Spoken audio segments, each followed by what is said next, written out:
నమస్తే, welcome to iDream weekend update with Kavitha. ఉపరాష్ట్రపతి పదవి అనేది రాజకీయాలకి అతీతం, రాజ్యాంగానికి లోబడి ఉండాల్సినటువంటి పదవి. ఇలాంటి పదవికి సంబంధించి ఇప్పుడు ఎందుకు రాజకీయాలు అందులో చోటు చేసుకుంటున్నాయి? ఎట్ ద సేమ్ టైం న్యాయ వ్యవస్థ గురించి కూడా ఎందుకని మాట్లాడుకోవాల్సినటువంటి అవసరం ఉంది? ఇండి కూటమి జస్టిస్ సుదర్శన్ రెడ్డిని తమ అభ్యర్థిగా అనౌన్స్ చేసిన తర్వాత బోల్డ్ అన్ని క్వశ్చన్స్ అయితే ఇప్పుడు తిరుగుతున్నాయి. వాటి గురించి మాట్లాడుకుందాం. మనతో పాటుగా ఉన్నారు సీనియర్ జర్నలిస్ట్ సాయి శేఖర్ గారు. నమస్కారం అండి. నమస్తే కవిత గారు, బాగున్నారా? అమెరికా నుంచి వచ్చి ఎప్పుడు వచ్చారు? ఎస్, 1 వీక్ అవుతుంది. 1 వీక్లో బోల్డ్ అని డెవలప్మెంట్స్ కనిపిస్తున్నాయి. అండ్ ఉపరాష్ట్రపతి పదవికి సంబంధించి జరుగుతున్నటువంటి ఇంత పెద్ద ఒక ఇష్యూ కావచ్చు, కాంట్రవర్సీస్, అలిగేషన్స్ ఇవన్నీ కనిపిస్తున్నాయి. కేవలం రాజకీయాలు మాత్రమే కాదు, న్యాయ వ్యవస్థను కూడా ఇందులో పెట్టడం, అందులోనూ మావోయిస్టులకు సంబంధించి కేంద్ర హోంమంత్రి అమిత్ షా అంత తీవ్రమైనటువంటి వ్యాఖ్యలు చేయడం. యాక్చువల్గా రాష్ట్రపతి, ఉపరాష్ట్రపతి రాజ్యాంగానికి లోబడి ఉండేటువంటి పదవులు, రాజకీయాలకు అతీతంగా ఉండాల్సినవి. ఏం జరుగుతోంది? ఎన్నిక అనేది ఎందుకు అలా పోటీతోనే జరుగుతోంది? యునానిమస్గా ఎందుకు జరగట్లేదు? ఏకగ్రీవం ఎందుకు కావట్లేదు? అసలు ఉపరాష్ట్రపతి పదవికి ఎలక్షన్ జరుగుతున్న నేపథ్యంలో ఈ ఉపరాష్ట్రపతి పదవీ కాలం ఎంత అనే దాని మీద ఎవ్వరికీ క్లారిటీ లేదు. అవును.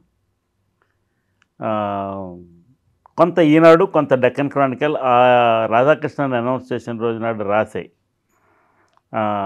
రాయడానికి కూడా నేను ఆ ఎడిటర్ని కాంటాక్ట్ చేసి కొంచెం రాయండి, ఇది కాంట్రవర్సీగా ఉన్నది అని అన్న, జనానికి కన్ఫ్యూజన్ ఉన్నది అని. నేను మిమ్మల్ని క్వశ్చన్ అడగచ్చా? ప్లీజ్. ఇప్పుడు ఉపరాష్ట్రపతిగా ఎన్నికైన వ్యక్తి ఎవరైనా కానీ ఎన్నాళ్ళు పదవిలో ఉంటారు? సో యూజువల్గా ఒక 5 ఏళ్ల పాటు పదవీ కాలం అని అన్నప్పుడు సగంలోనే ఆయన రిజైన్ చేశారు. జగదీప్ ధన్కర్ రిజైన్ చేసిన తర్వాత ఇప్పుడు ఈయన పదవీ కాలం ఎంత ఉంటుంది? మీకున్న ఐడియా ఏంటండి? సో మామూలుగా అయితే 5 ఏళ్ల పాటు ఉండాలి, కాకపోతే 2.5 ఏళ్ళలోనే ముగుస్తుందేమో అని. ఆ కన్ఫ్యూజన్ ఏం అవసరం లేదు. First of all I would like to clarify that రాజ్యాంగం చాలా స్పష్టంగా చెప్పింది, రాష్ట్రపతి పదవికి, ఉపరాష్ట్రపతి పదవికి బై ఎలక్షన్ ఉండదండి, ఉప ఎన్నిక ఉండదు. ఓకే, ఎన్నిక మాత్రమే ఉంటుంది. సో ఎవరైనా రాష్ట్రపతిగా ఎన్నికైతే ఆయన టర్మ్ 5 ఏళ్ళు. ఇప్పుడు ఫర్ ఎగ్జాంపుల్ జాకీర్ హుస్సేన్ ప్రెసిడెంట్గా ఉండి చనిపోయారు. చనిపోయిన తర్వాత వివి గిరి పోటీ చేస్తే ఆయనకి ప్రెసిడెంట్గా ఉంటూ 2.5 ఏళ్ళలో ఎంతో కొంతకాలం అయిన తర్వాత చనిపోయాడు ఆయన. ఆ తర్వాత అతను మిగతా 2.5 ఏళ్ళు చేయడు. అది బై ఎలక్షన్ కాదు, అది ఎలక్షన్. ఇక కొత్త టర్మ్ స్టార్ట్ అయిపోతుంది. ఆయన పదవీ కాలం, ఆయన 5 ఏళ్ళు ఉన్నారు, 5 ఏళ్ళు అది. తర్వాత ఫక్రుద్దీన్ అలీ అహ్మద్ ప్రెసిడెంట్ అయ్యారు. ఆయన మిడ్వేలో చనిపోయారు. ఆ తర్వాత నీలం సంజీవ్ రెడ్డి ఎలక్ట్ అయ్యారు. ఆయన త్రూఅవుట్ ది టర్మ్ పనిచేశారు. సో రాష్ట్రపతి పదవికి, ఉపరాష్ట్రపతి పదవికి ఉప ఎన్నిక ఉండదు, ఇది డైరెక్ట్ ఎన్నిక మాత్రమే. బ్యాలెన్స్ ఆఫ్ టర్మ్ అంటే ఏముండదు. ఇక్కడ వీళ్ళిద్దరు ఏ సభలోని సభ్యులు కారు. ఉపరాష్ట్రపతి రాజ్యసభలో సభ్యుడు కాదు. ఆయన ఉపరాష్ట్రపతి కావడం వల్ల దానివల్ల సంక్రమించినటువంటి అధికారం రాజ్యసభకి చైర్మన్గా వ్యవహరిస్తారు. ఇప్పుడు ఫర్ ఎగ్జాంపుల్ ఒక రాజ్యసభ సభ్యుడు మధ్యలో రాజీనామా చేశారనుకోండి, దానికి ఉప ఎన్నిక జరిగితే అతని తాలూకా బ్యాలెన్స్ ఆఫ్ పీరియడ్కి ఇంకొకరు ఎలక్ట్ అవుతారు. దాన్ని క్యాజువల్ వేకెన్సీ అంటారు. అలాగే లోక్సభలో ఎవరన్నా సభ్యుడు రాజీనామా చేస్తే ఉప ఎన్నిక జరగచ్చు, ఏదన్నా ఒక సభ్యుడు చనిపోతే ఉప ఎన్నిక జరగచ్చు. అది ఆ లోక్సభ తాలూకా టెన్యూర్ ఎంతవరకు ఉన్నదో అంతవరకే ఉంటుంది. సపోజ్ ఆ ఉప ఎన్నిక జరిగిన తర్వాత 6 నెలలకో సంవత్సరానికో లోక్సభను రద్దు చేశారనుకోండి, ఏదైనా కారణం చేత, నేను ఎలక్ట్ అయ్యాను 5 ఏళ్ళు ఉంటానంటే కుదరదు. లోక్సభ రద్దుతో పాటు ఇతని పదవి కూడా పోతుంది. ఉపరాష్ట్రపతి పదవి పోదు, రాష్ట్రపతి పదవి పోదు.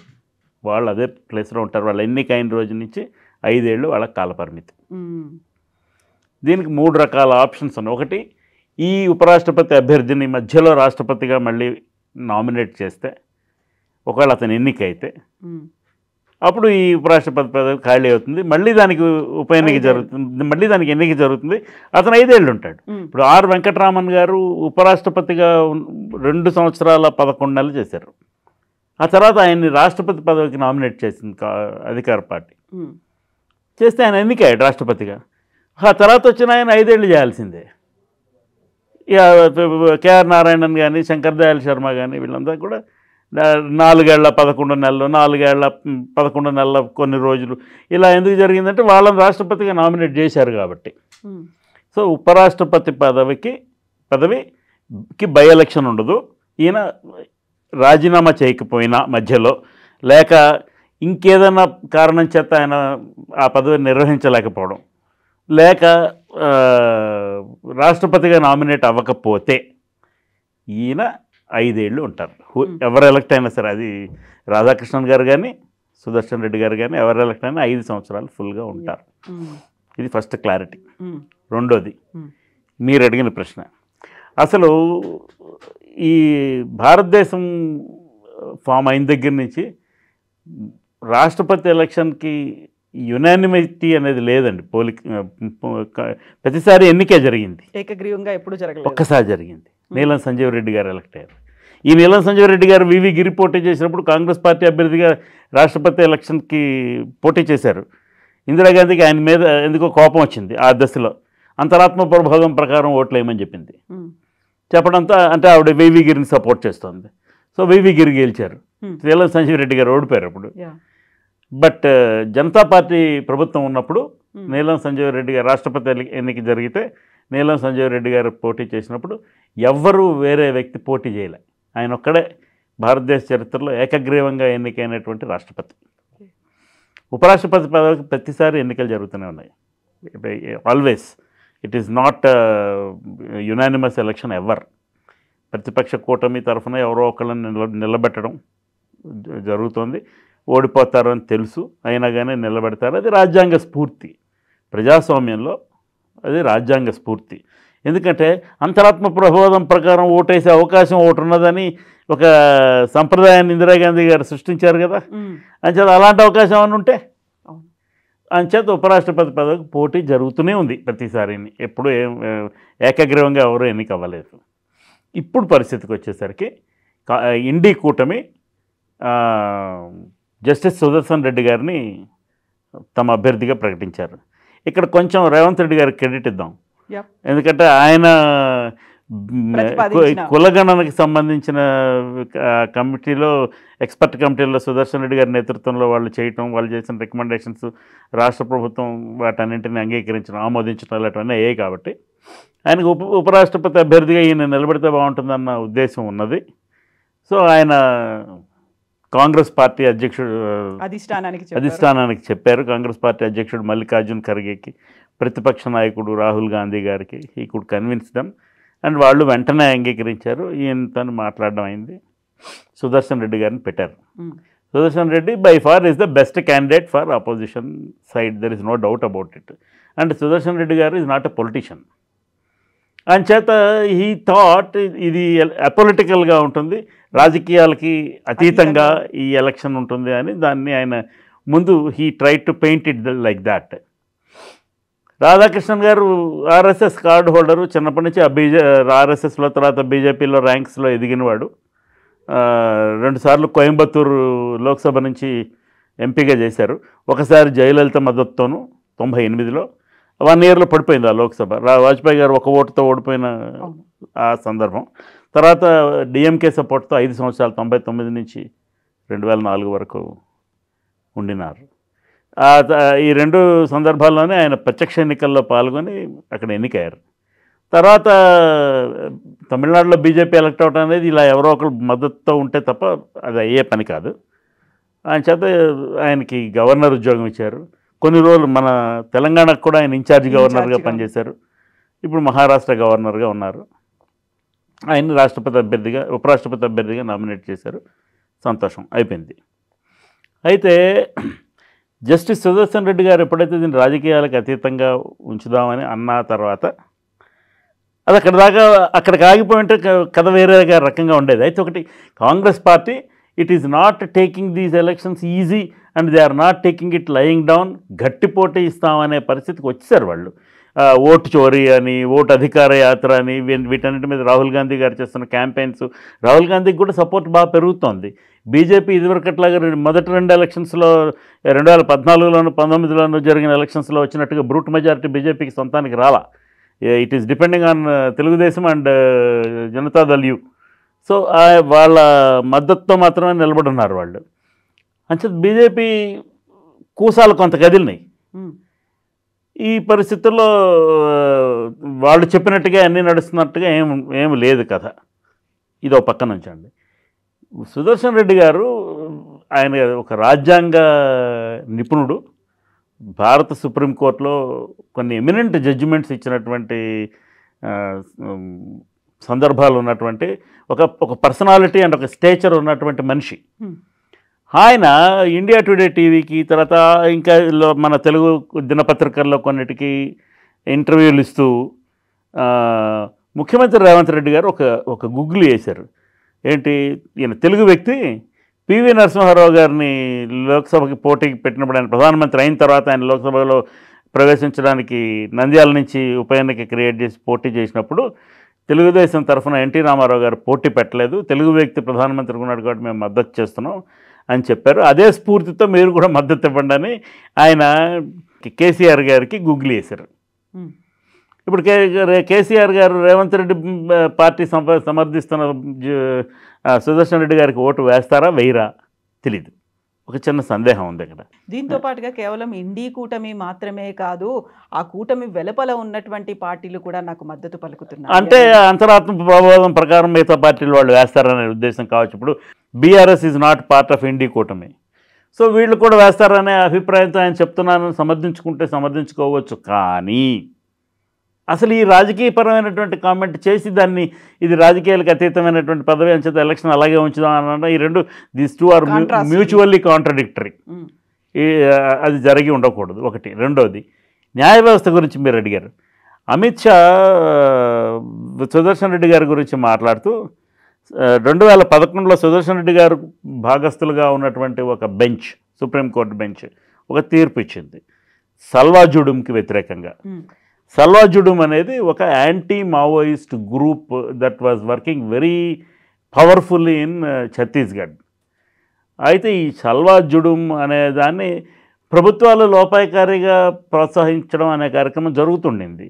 సల్వా జుడుమ్ కార్యకర్తలు, especially the tribal communities in Chhattisgarh, వాళ్ళని స్పెషల్ పోలీస్ ఆఫీసర్స్గా అపాయింట్ చేసి వాళ్ళ దగ్గర నుంచి సమాచారం నక్సల్స్ గురించిన సమాచారం తెలుసుకోవడానికి వాళ్ళకి ఆర్థికపరమైనటువంటి ఇన్సెంటివ్ ఇస్తూ ప్రోత్సాహం జరిగింది. సరే, సల్వా జుడుమ్ నేతలు చాలామందిని తర్వాత ఉత్తరకాలంలో జరిగినటువంటి అటాక్లో నక్సల్స్ చాలామందిని చంపేశారు, వాళ్ళని ఉద్యమం కూడా మూతపడిపోయింది. బట్ చట్టపరంగా సల్వా జుడుమ్ లాంటి వ్యవస్థని చేయడం it is a direct transgression of constitutional limits అని జస్టిస్ సుదర్శన్ రెడ్డి గారి బెంచ్ తీర్పు ఇచ్చింది. అయితే అమిత్ షా గారు ఏమంటారంటే, ఆ తీర్పు ఇవ్వకపోతే నక్సలిజం ఒక 5 ఏళ్ల ముందే అంతమైపోయేది, 2020కే అంతమైపోయేది. తీర్పు ఇవ్వకపోతే నువ్వు ఎవరి గురించి కామెంట్ చేస్తున్నట్టు? హోంమంత్రి గారు ఎవరి గురించి కామెంట్ చేస్తున్నారు? Is not talking about justice Sudarshan Reddy. అతను వ్యక్తిగతంగా ఇచ్చినటువంటి జడ్జిమెంట్ కాదు. ఆయన అన్ని పక్షాలు వాదనలు విన్న తర్వాత అన్నిటినీ పరిగణలోకి తీసుకొని సుప్రీంకోర్టు ఒక తీర్పు ఇచ్చింది. సుప్రీంకోర్టు తీర్పుని నువ్వు సుదర్శన్ రెడ్డి గారికి వ్యక్తిగతంగా, ఆయన ఇప్పుడు ఇండి కూటమి అభ్యర్థి కాబట్టి దానికి ఆయన్ని వ్యక్తిగతంగా అట్రిబ్యూట్ చేయడం ఎంతవరకు కరెక్టు? 2011లో జడ్జిమెంట్ ఇచ్చారు, ఇప్పుడు 2025, 14 సంవత్సరాల తర్వాత how are you attributing it to one particular judge who is part of that bench? Maybe ఇది సీనియర్ మోస్ట్ జడ్జి కావచ్చు, అయినా కానీ వారు ఇచ్చిన తీర్పు సుప్రీంకోర్టు ఇచ్చిన తీర్పు. సో ఈయన సుప్రీంకోర్టు తీర్పు కాబట్టి దానికి పొలిటికల్ మోటివ్స్ అట్రిబ్యూట్ చేయకూడదు అని వీరు అన్నారు, అంగీకరిస్తాం. బట్ ఎప్పుడైతే వీరు ఈ మాట అన్నారో 18 మంది, కురియన్ జోసెఫ్, మదన్ లోకూర్, వీళ్ళిద్దరు ఫార్మర్ సుప్రీంకోర్టు జడ్జెస్, వీళ్ళ నేతృత్వంలో ఒక 18 మంది జడ్జిలు సుప్రీంకోర్టుకు మోటివ్స్ అట్రిబ్యూట్ చేయడం కరెక్ట్ కాదు, సల్వా జుడుమ్ జడ్జిమెంట్లో మావోయిస్ట్ మూవ్మెంట్ కరెక్టు అని ఎక్కడా చెప్పలేదు, అక్కడ కాన్స్టిట్యూషనల్ ట్రాన్స్గ్రెషన్ జరిగిందని మాత్రమే చెప్పారు.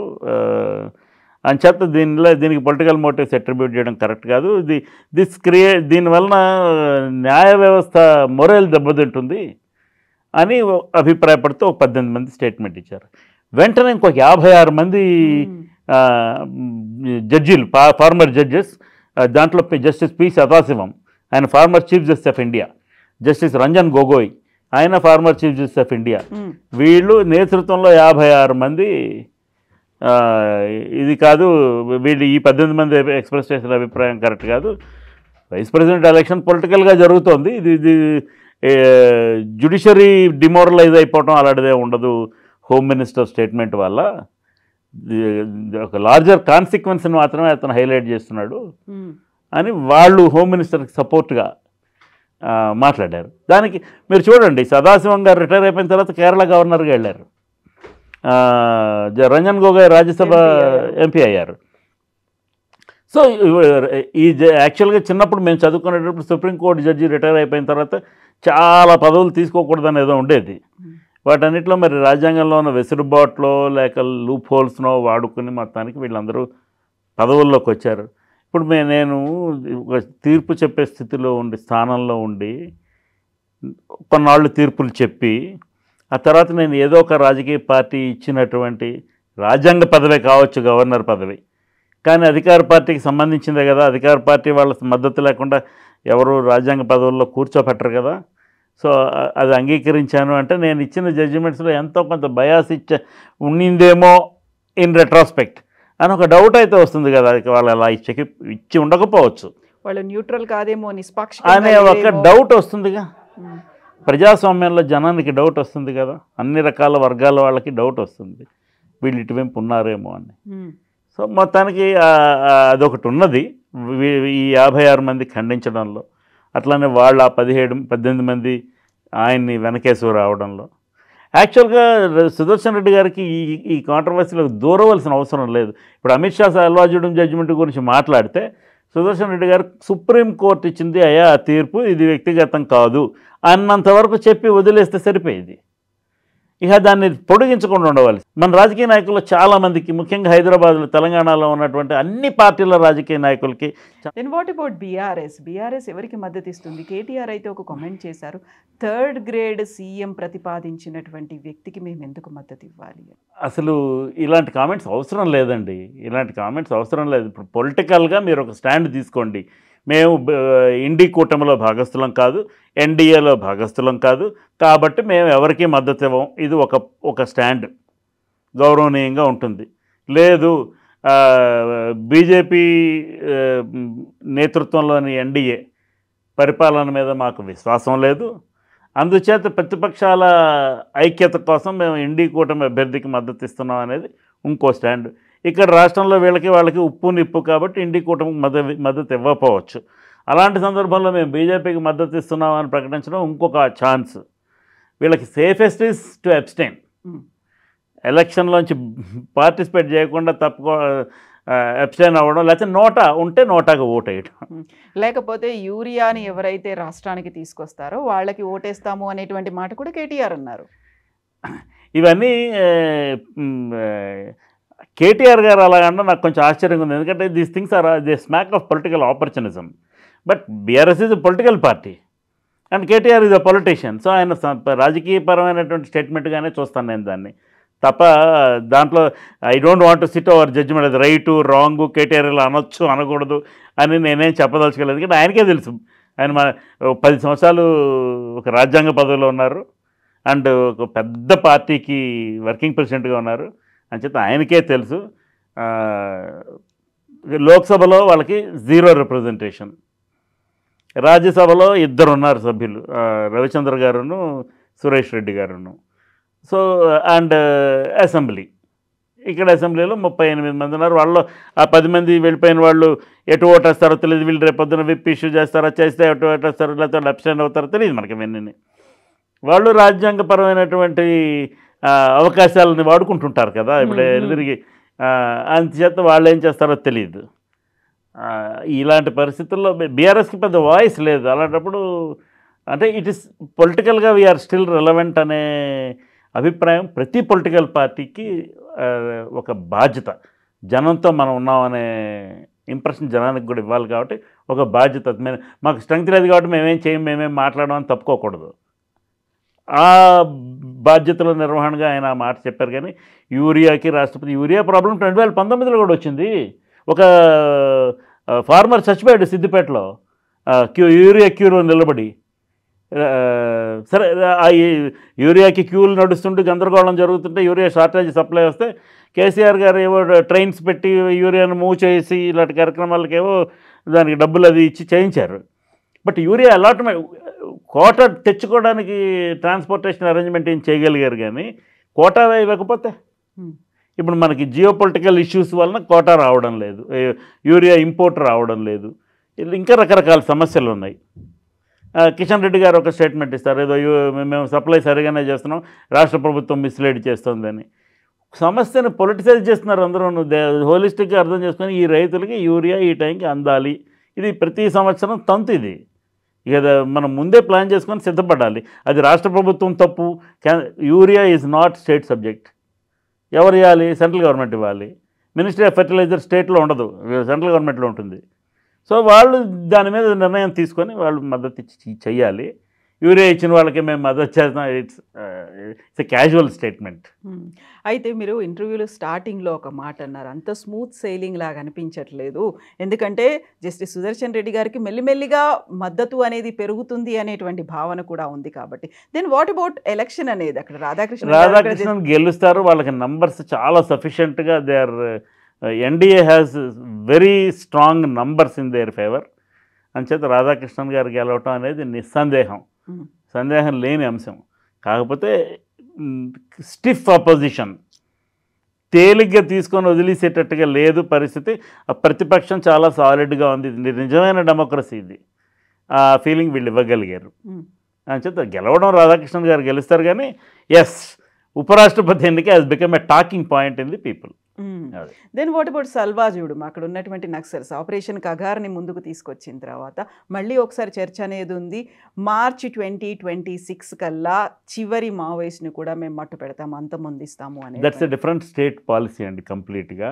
సల్వాజుడంకి వ్యతిరేకంగా జస్టిస్ సుదర్శన్ రెడ్డి గారి బెంచ్ ఇచ్చిన తీర్పు 2011లో కేవలం అది constitutional transgression of constitutional limits, రాజ్యాంగం విధించిన పరిమితులను దాటి వ్యవహరించడమే ఈ సల్వాజుడం అనేది. ఎందుకంటే ప్రైవేట్ ఆర్మీ అనేది క్రియేట్ చేయడం రాజ్యాంగ పరిధిలో అంశం కాదు. సో వాళ్ళని స్పెషల్ పోలీస్ ఆఫీసర్స్గా ట్రీట్ చేయడం రాజ్యాంగ పరంగా కరెక్ట్ కాదు. ఆ విషయాన్ని ఆయన బెంచ్ తీర్పు ఇచ్చింది. తప్పితే that's all irrelevant now. And కేంద్ర ప్రభుత్వం Maoism is a sociological problem అని ముందర కొన్నాళ్ళు చూశారు.